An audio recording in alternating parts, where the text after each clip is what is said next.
تو جب ایوب خان صاحب نے طاقت دے دی یحییٰ خان صاحب کو، اس کے بعد ان کو کوئی چیز خیال آئی، وہ اسی آرمی ہاؤس میں اپنے رہتے تھے، تو ان کو خیال آیا کہ میں یحییٰ کو یہ مشورہ دے دوں۔ انہوں نے فون کیا، وہاں سے آیا کہ ابھی جواب نہیں آیا جی، بہت مصروف ہیں۔ تو جب ان کی بات ہوئی تو انہوں نے کہا کہ پیرزادہ صاحب نے کہا کہ بھائی میرے پاس وقت کم ہے، جلدی بات کرو۔ تو انہوں نے کہا جی ایوب خان صاحب کچھ مشورہ دینا چاہتے ہیں یحییٰ خان صاحب کو۔ تو انہوں نے فوراً تڑ سے جواب دیا کہ اگر ایوب خان صاحب کے مشوروں پر ہم چلیں تو ایوب خان صاحب نے جو اپنا اشر کیا وہی ہمارا کریں گے۔ تو اتنی جلدی تبدیلی آتی ہے کہ اس واقعے کے بعد ایوب خان صاحب نے نیت یہ کی تھی کہ ریٹائرمنٹ میں جائیں گے تو مہینہ ڈیڑھ مہینہ اس مکان میں رہیں گے۔ انہوں نے کہا کہ جی 4-5 دن میں یہاں سے یہاں سے نکلو۔ اور ایک آخری بات میں آپ کو سنا دوں کہ یحییٰ خان صاحب نے لوگوں کو ذمہ دار کیا تھا کہ جو فری اینڈ فیئر الیکشن ہونے ہیں وہ فری اینڈ فیئر اس امید پر انہوں نے کرائے کہ وہاں سے 22 جماعتیں بٹ کر آئیں گی اور یہ کنگ میکر ہوں گے۔ تو جس دن رزلٹ آیا انہوں نے اس دن اپنے بریگیڈیئر صاحب کو بلایا اور بڑا ڈانٹا کہ تم نے تو کہا تھا کہ یہ ڈیوائیڈڈ مینڈیٹ ہوگا، یہ کیا ہوا کہ 2 ہی پارٹیاں آئیں، تو تم فوراً میرے پاس آؤ۔ تو ان کو بلایا، پھر کہا کہ بھئی اب یہ 3 دن بعد پروونشل الیکشن ہونے ہیں تو یہاں پر اپنا کردار دکھاؤ۔ تو ایسے اندرونی واقعات کے حوالے سے ایسی کتابیں جو ہیں وہ بڑی اچھی ایک ونڈو کھولتے ہیں جس میں سے بہت چیزوں کا پتہ چل جاتا ہے۔ یہ 7ویں کتاب میں آپ کے سامنے رکھتا چاہتا ہوں، تھنک اگین، ایڈم گرانٹ کی۔ جتنی کتابیں میں پڑھتا ہوں میں اس حوالے سے پڑھتا ہوں کہ میں خود علم حاصل کرنا چاہتا ہوں، اپنی کمزوریوں کو دور کرنا چاہتا ہوں، یہ دیکھنا چاہتا ہوں کہ لوگ کیسے سوچتے ہیں اور کیا کرتے ہیں۔ تو مجھے یہ بڑا خیال آ رہا تھا کہ زندگی بھر میرے دوست، میرے بہت سارے جاننے والے ایک اوپینین بناتے ہیں اور پھر بدلتے نہیں ہیں، جتنی کوشش کر لی جائے سالوں میں جا کر تبدیلی آتی ہے۔ تو میں نے یہ سوچا کہ میں بھی کہیں ایسا پختہ اوپینین لے کر چلتا ہوں کہ جو انفارمیشن آنے کے ساتھ ساتھ بدل نہیں سکتا۔ تو میں نے اس بات کو جب سوچنا شروع کیا، لوگوں نے کہا کہ جب میں اپنی رائے بدلتا ہوں تو لوگ کہتے ہیں آپ نے یو ٹرن لے لیا، تو میں کہتا ہوں بہتر انفارمیشن آئے گی تو میں بدلوں گا اپنی رائے۔ تو اس لیے میں نے یہ کتاب پڑھی۔ اچھا، ایک انسان کے اندر ایک کوگنیٹو لیزینس کہلاتی ہے ایک بات، جس کے اندر وہ قائل ہی کرتا ہے کہ جو میری رائے بن گئی اب اسی پر میں مصر ہوں، اس کو ہم اوور کم کرنا چاہیے۔ پھر جو لوگ اپنے آپ کو بہت سمارٹ سمجھتے ہیں اور سمارٹ ہوتے ہیں وہ دوسروں کی رائے آسانی سے نہیں اویل کرتے۔ پھر ایک باعث ہے، تعصب ہے، ایک ڈیزائربلٹی باعث ہوتا ہے کہ جس کے اندر جو رائے میں نے بنا لی، میری خواہش یہ ہوتی ہے کہ میں اسی رائے پر میں پختہ قائم رہوں۔ تو اس کتاب نے ایک بڑی اچھی تجویز دی، 2 تجاویز دی جو میں سمجھتا ہوں بڑی اہم ہے۔ اس نے ایک تجویز یہ دی کہ اس نے کہا کہ ایک تو علم کے اعتبار سے انکساری رکھو، دوسری بڑی بات اس نے یہ کہی کہ یہ ہمیشہ تصور کرو کہ جہاں تم بیٹھے ہو، یعنی مثال کے طور میں صدارت کی کرسی پر بیٹھا ہو، جہاں تم بیٹھے ہو اگر تمہیں یہ خیال ہو کہ یہ جگہ بہت بڑے لوگوں کی ہے اور میں تو چھوٹا آدمی ہوں، اس کو انہوں نے ایک باعث کا لفظ دیا جو مناسب تو نہیں ہے مگر یوں کہ عام فہم زبان کے اندر ہے، امپوسٹر باعث، کہ لوگوں کو پتہ نہیں ہے کہ میں اس قابل نہیں ہوں، لوگوں نے مجھے یہاں پہنچا دیا تو میں امپوسٹر ہوں۔ تو اس نے کہا کہ اگر مسلسل اپنی سوچ کو بدلنا چاہتے ہو تو یہ جو باعث ہے جس کو امپوسٹر باعث کہتا ہے، یہ اپنانا پڑے گا تم کو، یہ اپنانا پڑے گا کہ میں اس جگہ کے قابل نہیں ہوں، میں صدارت کے عہدے کے قابل نہیں ہوں، میں یہاں پہنچ گیا ہوں، لہٰذا مجھے مسلسل کوشش کرنی ہے کہ میں اپنی رائے اور اپنی نالج اور چیزوں کو امپروو کروں اور خدمت کرنے کی کوشش کروں۔ تو 2 ٹانگیں ہیں صرف اس بات کی، ایک یہ کہ انکساری ہو علم کے معاملے میں تاکہ علم حاصل کرتے رہو، بند مت کرو اپنے دروازے، اور دوسرے یہ کہ جی میں اس جگہ کے قابل نہیں ہوں، یہ جو بھی عہدہ جہاں تک آپ پہنچے ہیں تو آپ ہمیشہ کوشش کرتے رہیے کہ آپ اس چیز کے ضروریات کو اور حق کو پورا کریں۔ 8ویں کتاب کا ذکر کروں گا اور یہ ہے انیل آننتھا سوامی کی تھرو 2 ڈورز ایٹ ونس۔ اچھا، اس کی کہانی یہ ہے کہ یہ میری تلاش ہے، جیسے سب انسانوں کی تلاش ہے کہ اللہ کی کائنات کے اندر کیا عجوبے ہیں، کائنات کتنی بڑی ہے، انسان کا کیا مقام ہے، پارٹیکلز کتنے بڑے ہیں اور کائنات کتنی بڑی ہے، کیا ایک ہی کائنات ہے، ملٹیپل کائنات ہے۔ اس کے اوپر میں بڑے شوق سے پڑھتا رہتا ہوں اور کوانٹم ریالٹی کے اوپر زیادہ پڑھا۔ اس کے اندر ایک فزکس کا ایکسپیریمنٹ ہے، سلٹ ایکسپیریمنٹ کہلاتا ہے، تھرو 2 doors at once، کہ اللہ تعالیٰ کے جو پارٹیکلز بنائے ہوئے ہیں کوانٹم پارٹیکلز، وہ لگتا ایسے ہے کہ جیسے 2 دروازوں میں سے اکٹھا جاتے ہیں، ایک ہی وقت میں دونوں طرف سے جاتے ہیں۔ اچھا، یہ سمجھ میں نہیں آیا لوگوں کے کہ یہ کیسا کیفیت ہے کہ ایک چیز، ایک پارٹیکل تو ایک ہی راستے سے جائے گا، یہ کیسا ہے کہ 2 راستے سے جائے گا؟ تو لہٰذا اس کے اوپر کچھ کام شروع ہوا۔ پھر آئنسٹائن نے بھی اس کو کہا کہ یہ بڑی اسپوکی تھیوری ہے، بہت ہی اسپوکی کیفیت ہے، کوانٹم لیول پر جو اللہ تعالیٰ کی کائنات ہے وہ تو بڑی عجیب شے ہے، سمجھ میں نہیں آیا۔ پہلے ہم سمجھتے تھے کہ سورج ہے اور سورج کے گرد یہ ستارے ہیں اور سیارے ہیں، اور ستاروں کے گرد بھی بہت سارے سورج ادھر کائنات کے اندر۔ اس سلسلے میں لوگوں نے یہ کہا کہ اللہ تعالیٰ کی کئی کائناتیں ہیں ایٹ دا سیم ٹائم، ایک کوانٹم کائناتیں ہیں، چھوٹی کائناتیں ہیں، بڑی کائناتیں ہیں۔ تو لوگوں کی اسٹرنگ تھیوری کے اعتبار سے یہ پریڈکشن ہے کہ اللہ تعالیٰ کی اس وقت 10 کائناتیں ہیں، اور 10 کائناتوں کے اعتبار سے نہ انسان اس فہم پہ پہنچتا ہے کہ جو منطق کے ذریعے اللہ تعالیٰ کو ثابت کرنا چاہتے ہیں کہ ہیں یا نہیں ہیں، یہ ساری منطقیں فیل ہو جاتی ہیں، انسان کا علم اتنا بڑا نہیں ہے۔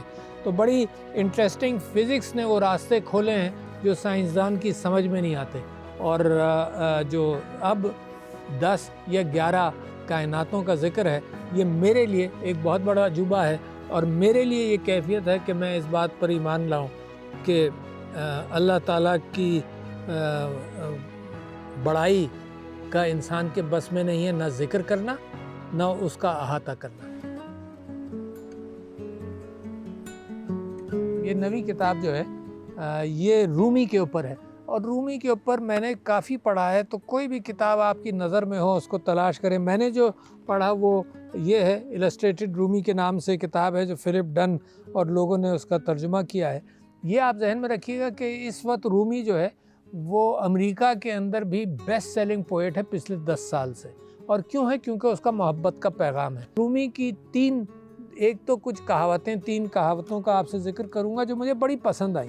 ایک تو اس نے یہ کہا کہ جب لوگوں کے عیب چھپانے ہوں تو رات کی تاریکی کی طرح ہو جاؤ، کہ رات کی تاریکی جو ہے سب چیزوں کو چھپا دیتی ہے۔ دوسری بات اس نے کہا کہ فراخ دلی کی اس سے بہترین مثال نہیں ہے کہ دریا جس طرح سے گزرتا ہے تو وہ جانوروں کو، مٹی کو، جس کا بھی کھیت ہو سب کو سراب کرتا جاتا ہے، تو دریا، فراخ دلی میں دریا کی طرف دیکھو۔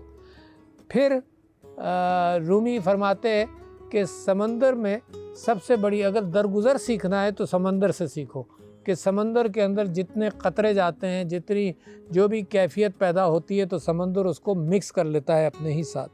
سب سے زیادہ جو قیمتی چیز میں نے اخذ کی وہ میں آپ سے کہتا ہوں، وہ رومی کے لکھائی کے اندر میں نے تلاش کی ہیں، تو کوئی ایسا چیپٹر نہیں ملے گا آپ کو جس کے اندر وہ چیزیں اخذ ہو جائیں۔ میں نے 7 چیزیں رومی کی محبت کے حوالے سے سیکھی ہیں۔ ایک تو رومی کہتا ہے کہ محبت جو ہے سب سے پہلے اپنے آپ سے کرو، اپنے دل کا آئینہ صاف کرو گے تو تمہیں اپنی حقیقت نظر آئے گی اور اپنے آپ کو پہچانو گے۔ تو سب سے پہلی جو مدارج ہیں، درجہ ہے، اس میں محبت اپنے آپ سے کرو۔ دوسری محبت اپنے خاندان سے کرو، اپنے بچوں کے ساتھ۔ یہ نہیں کہ مال و دولت جمع کر کے ان کو چھوڑ دو، بلکہ یہ کہ محبت ان کو دنیا کے ساتھ اور کائنات کے ساتھ سکھاؤ۔ تیسری محبت کی وہ بات کرتا ہے، میرے نبی صلی اللہ علیہ وسلم کے ارشادات میں سے لیتا ہے کہ اپنے پڑوسیوں سے محبت کرو۔ پھر چوتھی محبت وہ کہتا ہے کہ اپنے قوم سے محبت کرو، مگر اس انداز سے نہیں کہ دوسروں سے نفرت کرو، اپنی قوم سے محبت کرو۔ اور 5ویں محبت پھر اس سے آگے لے جاتا ہے، وہ کہتا ہے ساری انسانیت سے محبت کرو۔ یہ محبت اگر پیدا کر لے انسان تو یہ جنگیں ونگیں سب ختم ہو جائیں، کیونکہ اس میں جتنا ظلم ہوتا ہے۔ اور 6ٹھی محبت پھر رومی کہتا ہے کہ اللہ کی بنائی ہوئی ہر شے سے محبت کرو، چاہے جاندار ہو، چاہے جس کو آج تو تصور کرتے ہو بے جان ہو۔ اور آپ یہ دیکھ لیجئے کہ انوائرمنٹ کے اعتبار سے 1207 کہیں بھی میں پیدا ہوا انسان، 13ویں صدی کا انسان آج کی انوائرمنٹ کے اعتبار سے کہتا ہے کہ بادلوں سے محبت کرو، پانی سے محبت کرو، ہوا سے محبت کرو، اور انسانیت کے علاوہ اللہ کی بنائی ہوئی ہر چیز سے محبت کرو۔ اور اس کے بعد 7واں سٹیج جو ہے رومی کا وہ اور بھی بڑا ہے. وہ کہتا ہے کہ جو کائنات جس کی محبت میں بنی ہے اس سے محبت کرو، کہ میرے نبی صلی اللہ علیہ وسلم سے محبت کرو، کیونکہ اللہ نے ان کی محبت میں کائنات بنائی. اور پھر سب سے بڑا درجہ، 8واں درجہ، رومی کہتا ہے کہ پھر اللہ سے محبت کرو، کہ نیچے سے یہ محبتوں کے رشتے آپ پختہ کریں. تو میں سمجھتا ہوں پاکستان کے لیے، دنیا کے لیے، اسلام کے لیے اس محبت کے پیغام سے بہتر کوئی پیغام نہیں. میری آخری کتاب 10ویں کتاب جو ہے اس کا شاعری سے تعلق ہے، ادب سے تعلق ہے، اور وہ مجھے پچھلے دنوں کسی نے ہدیے کے طور پر دی. سخن افتخار، کلیات افتخار عارف. بہت اچھے شاعر ہیں.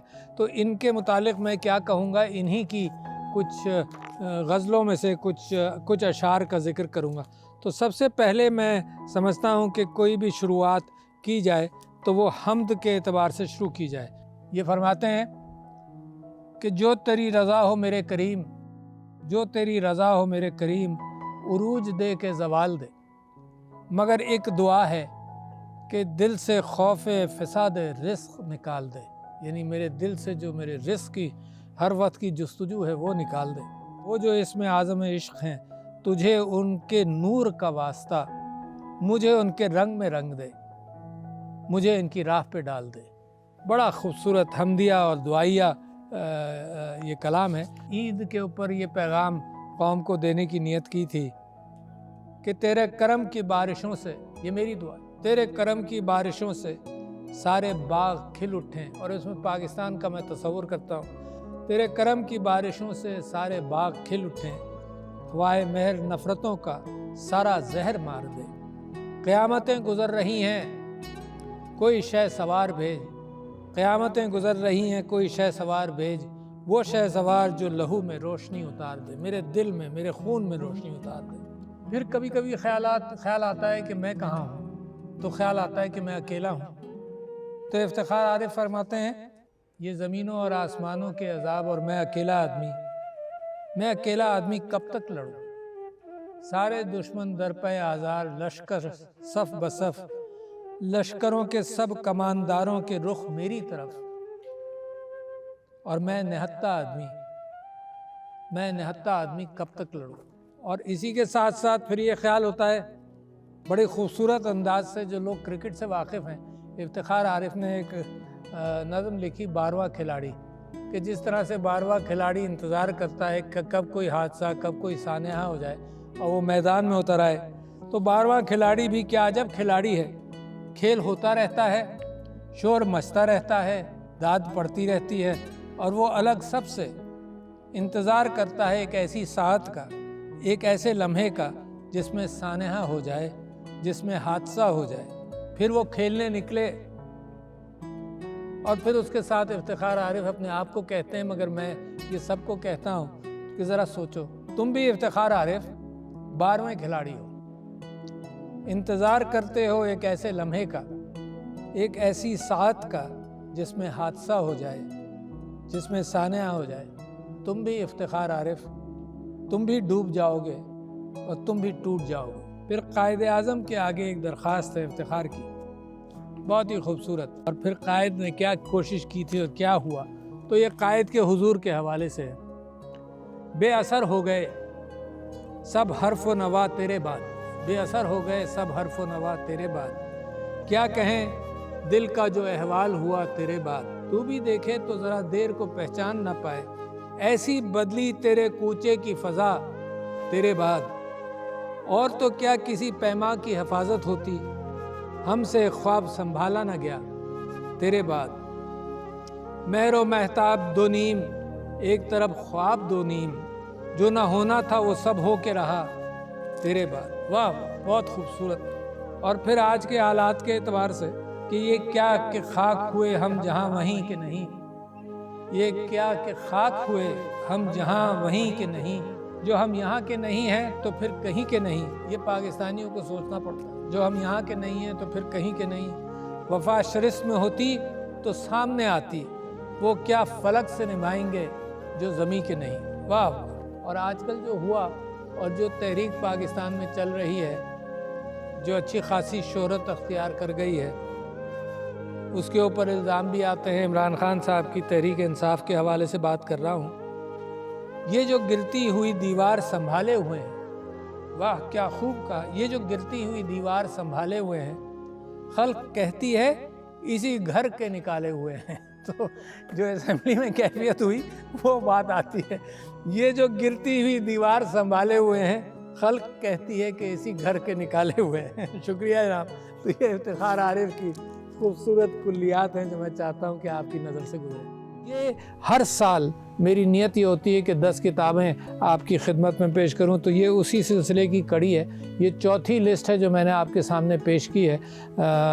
میں دنیا میں تلاش میں رہتا ہوں کہ جو اچھی کتاب پبلش ہو.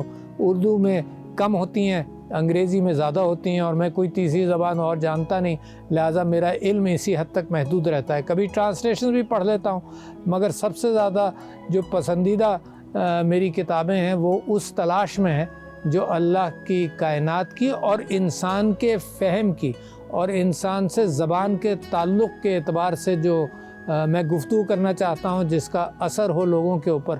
تو اس طرح سے اپنی ذات کو، اپنی قوم کو اور انسانیت کے حوالے سے جو علم دنیا میں ہے اس کا میں متلاشی ہوں، اور اس کی میری پیاس ہے، اور وہ میں پیاس بجھانے کی کوشش کرتا رہتا ہوں.